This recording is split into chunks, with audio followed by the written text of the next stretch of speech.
Class 11th, subject statistics, topic coefficient of variation, subtopic coefficient of variation, CV, capital C और capital V, यानी coefficient of variation.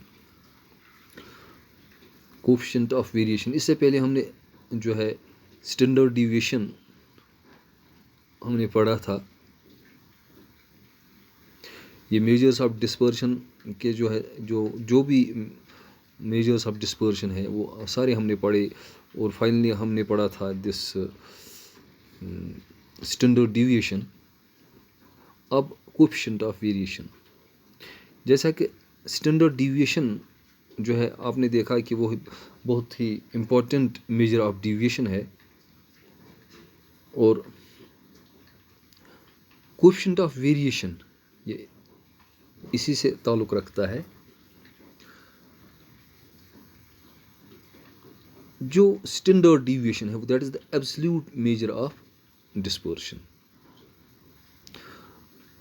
और उसी की बुनियाद पे जो है जो रिलेटिव मेजर ऑफ डिस्पर्शन जो है on the basis of this standard deviation, उसको हम कोफिशिएंट ऑफ स्टैंडर्ड डिविएशन कहेंगे.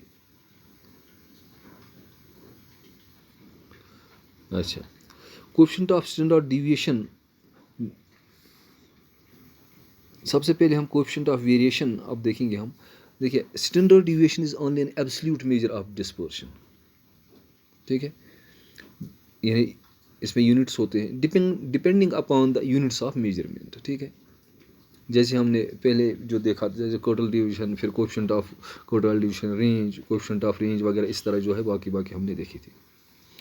Standard deviation is only an absolute measure of dispersion depending upon the units of measurement. The relative measure of dispersion based on standard deviation is called coefficient of standard deviation, and it is given by coefficient of standard deviation is equal to sigma, small sigma divided by x bar. अब coefficient of standard deviation क्या है? ये जो आप standard deviation निकाल रहे हैं उसको आपने फिर डिवाइड करना है इसके मीन से, जो ऑब्जर्वेशंस का जो मीन है उससे इसको डिवाइड करना है. अब ये जो है this is a pure number independent of the units of measurement. ये जो है अब ये प्योर नंबर है तो इसमें कोई यूनिट जो है it is independent of units of measurement and दस इज सूटेबल फॉर. तो इससे क्या होगा, फिर हम अब कंपेयर कर सकते हैं.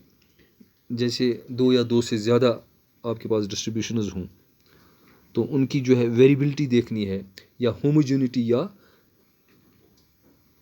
यूनिफॉर्मिटी, यानी वेरिएबिलिटी देखनी है या होमोजेनिटी और यूनिफॉर्मिटी देखनी है दो या दो से ज़्यादा डिस्ट्रीब्यूशंस की. ठीक है, तो वहाँ पे हमें यही रिलेटिव मेजर चाहिए.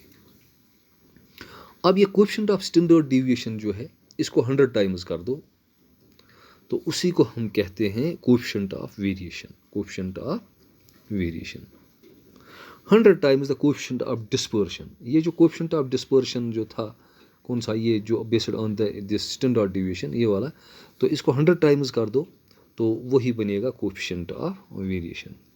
100 times the coefficient of dispersion based on standard deviation is called coefficient of variation, abbreviated as coefficient of variation. 10.